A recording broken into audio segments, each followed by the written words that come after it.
That was the Hot House Flowers, and now look what we have here.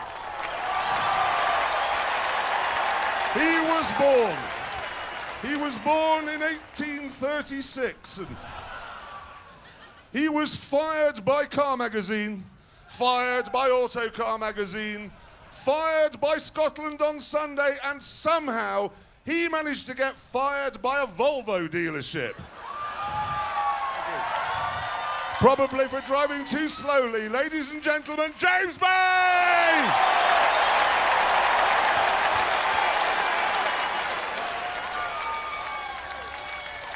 Thank you, you're very kind. And, ladies and gentlemen, you probably can't see him from the back, but I assure you, he is here. He was fired by Radio York, fired by Radio Leeds, and fired by Radio Lancashire. It's Richard Hammond! Hello! Thank you. And, ladies and gentlemen, over here, he's basically a shaved ape in a shirt. And he technically is the only one of us never to be fired by anyone. It's Jeremy Clarkson! Thank you so much. And the good thing is, it's very unlikely I'm going to be fired now because we're on the internet. Which means I could pleasure a horse. No. Dog? No pleasuring of any sort. There are families watching. Yes. And thank you, everybody. Thank you so much, and welcome to the first ever Grand Tour.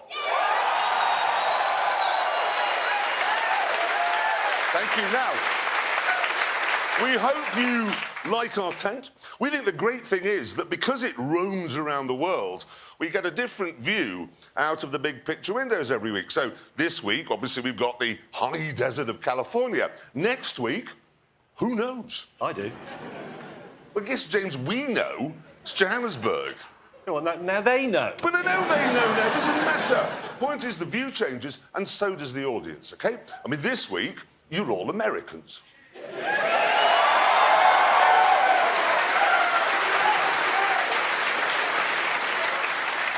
Now, this is a bit of a problem for people like us who speak English.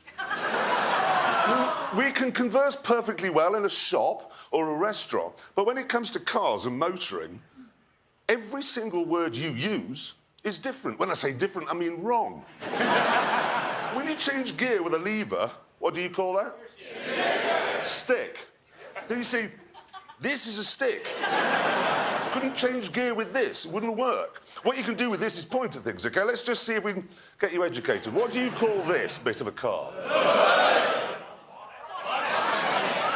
Bonnet. They're learning. It's a... What do you mean? No, I know you can wear a bonnet on your head as well. It's two things.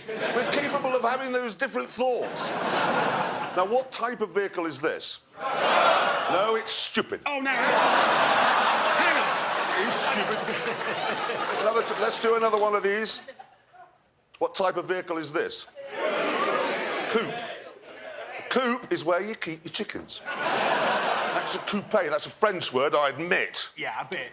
And they're muddled with that. George Bush, you heard what he once said about the French? Said the trouble with the French is they have no word for entrepreneur. It is difficult. I think the only thing we agree on is steering wheel. Yeah. But then they go and put it on the wrong side of the car. It must be really annoying having to drive along like that all the time. I mean, why don't you just put it in front of the driver like we do? Yeah. Another exception, but tonight couldn't be more car-y if it tried. And I'm going to prove that point because we're kicking off with this. Yes, Bear with. I agree. The thing is, though, various childish point scoring. Which one of these is going to be the fastest round this track? This. Yeah. Apart from this one, which will be faster. It won't. Which one do you think will be the fastest? There's one. This Okay, one. so Porsche think the Porsche will be fastest, McLaren say the McLaren. How much is it if I wanted to buy one? I think one was sold in an auction for 1.8 million. $1.8 million. Hammond, how much is yours? 838 euros. 1,000, I'm guessing. Yes, it is 1,000, yeah. Why has your car got a number on the side? It's the Weissach edition, this one. You also get titanium chassis bolts. Stupid. For just an extra £60,000. And a carbon fibre bonnet strut. Look at that. How much does that save? About 100 grams. Right there. 100 grams. Has the McLaren got a carbon fibre bonnet strut? Doesn't need one. No, because my bonnet doesn't go up because it'll never break down. And it's got silly doors. Proper doors, silly doors. Mine does 34 miles to the gallon. It does 94. 94 miles to the gallon. 94 mpg. Just remind me, Porsche's owned by... That'll be Volkswagen.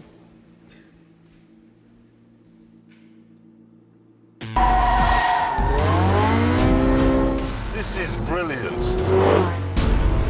Absolutely brilliant. Oh, what a car. I love it. Well, This is rubbish.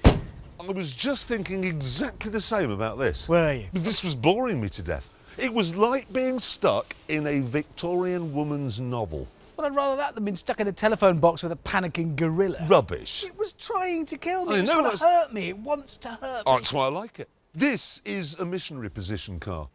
Razor blade in the hands of a surgeon, sickle in the hands of a drunk peasant. Downton Abbey, Breaking Bad. That's crystal meth, that's some iffy weed. Fine wine, crate of Nuki Brown. Schooner of sherry, absinthe. James Bond, specifying his martini to be shaken, not stirred. Begsby in Train Spotting, lobbing a pint pot over his shoulder in a nightclub and starting a bar fight. What?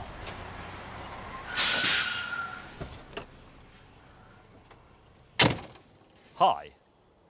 What are you doing here? We could have played out there all day, but before we ended up in a £3 million crash, we decided to start the tests to see which of the cars was best. I came up with the first one, mainly to annoy gatecrasher May. Let's make the first test a drag race using electrical power only. Good idea. No, it isn't a good idea. Why not? Because you can't drive the Ferrari on electrical power only. No! No, but of course you can't, because it's a KER system like a Formula One car. It's got a V12 engine and an electric motor, but they're all integrated. They work together all of the time. You can't separate them. You should have thought about that, shouldn't you? Bad planning. Back in the pits, Hammond had an idea for the next test. We've got to drive to the hotel, yeah, haven't we? Yeah. It's about an hour away, and it gives us a chance to see what they're like on the road. That's a good point. Real world. That is a good point. I can't do that. I can't drive the Ferrari on the road. Why? Well, it's not registered. It is, got number plates. No, that's just pretend number plates. If they register it, it becomes second-hand and they have to pay the tax. That's why it came in a lorry. So you can't drive it on the road either? Nobody can drive it. It's not road legal yet. Oh, no. Mate, that's... Oh, that is 'cause such a shame. It's an hour of... Oh, sorry, James. That's really a rotten bit of luck, because you've come a long way from Italy. I can't give you a lift because there's like the soundman's headphones on the seat and the Oh, no. mixer. So there's literally nothing I can do.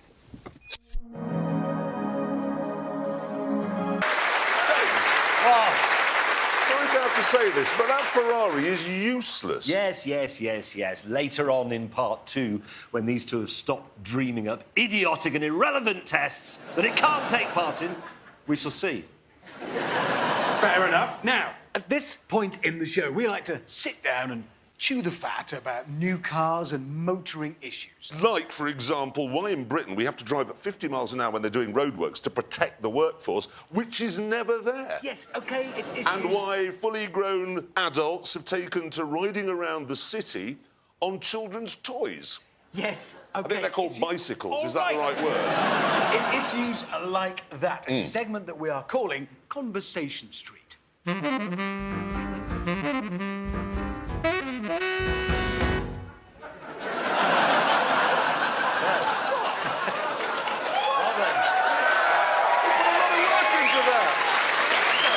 It's just Proud of it. Better than that, rather brilliantly, we have made a bespoke version of that sting for every single episode we're going to make for the next 3 years. Yes. How about that?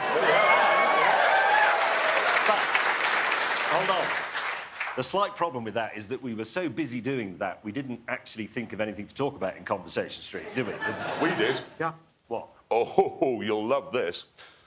James May, the world's slowest moving human being, has been caught speeding. Actually charged by the police. Criminal. That's what. He's actually quite proud of it. He did it on a Honda CBR 600RR sports bike. Yeah, the thing was, Hot thing. Richard and I were genuinely astonished when he came into the office and said I'd been done for speeding. We're like, what? Until we found out how fast he was going. James? Yes. How fast was it again? 37 miles an hour. Madman! Oh, how did you even breathe at that kind of speed? No, it's how did the police catch you? I mean, were they running? Gentle jog, yeah, Yes. for sure. The thing is, if you've been caught, because we genuinely don't believe anyone in the world has, but if you have been caught speeding at a speed less than 37, do honestly please write to us and let us know, because we don't think it's possible. And mark your envelope. I'm a tortoise. And that is all we have time for this week on Conversations. Whoa, hang on a minute. What? You're saying the first ever show, you just mock me for my speeding ticket, then we move on? Well, it's a busy show. It's a busy show. It is a busy Is show. it? Yes, we've got to tell everyone about our track. Yes, we have one. Unbelievable. What? Why is there that zigzag at Old Lady's house? Because that wasn't there when I went. No, it wasn't there when you were there, but after you left, we discovered there's an unexploded Second World War bomb. Seriously, right where the track was, so we've had to sort of go round it. Fair enough. Let me get this right. At our track, Yeah. there's trees, animals, moisture, Yeah. electricity, a house, and an unexploded bomb. Yeah. Like I said, it's the most dangerous track in the world. Honestly, it makes Imola look like a duvet. Yeah. It really, honestly, does. It does. Anyway, all the cars that we test at the Ebola-drome will do a timed lap. And to make sure it's a completely level playing field, they will all be driven by the same racing driver. Yeah. Clever. Thought about this. It gave us some thought. How clever is that? Now, thing is, Amazon, insisted that the racing driver in question should be from this side of the pond. So we went to something called NASCAR, and we found one, and we shipped him to England, and then we introduced him to the complicated procedure which involves turning right. He's called Mike Skinner, but we know him simply as the American. We should warn you that some of his views are quite strong. Yes, he has very specific views, for example, on cars that have engines with fewer than 8 cylinders. Communist. Yeah. Or more than 8 cylinders. Communist. Or cars that have their engine in the middle. Communist. Yeah. Everything that isn't American, really, with a V8 is communist. So let's see how he gets on with the M2. Right. Now, to make sure that the M2 wasn't on sort of the lap board all by itself, we got the American to put some other benchmark cars, well, we call them benchmark cars, he calls them communist, around the track to see what's what. There they all are, look, McLaren, Audi and so on and so forth. Hang on a minute. We saw a Ferrari 488 at the track in the film earlier on. Why isn't that on there? Because Ferrari wouldn't let us time it. Wouldn't let us. No. So the Ferrari can't go on the road or run on electric only. No. And the 488 can't do a timed lap. Ferrari are quite tricky to deal with from time to time. Let's just put it that way and move on. Yeah. Because now it's time to see where the M2 goes on that board. Let's have a look. Let's put it on. Oh. Wow!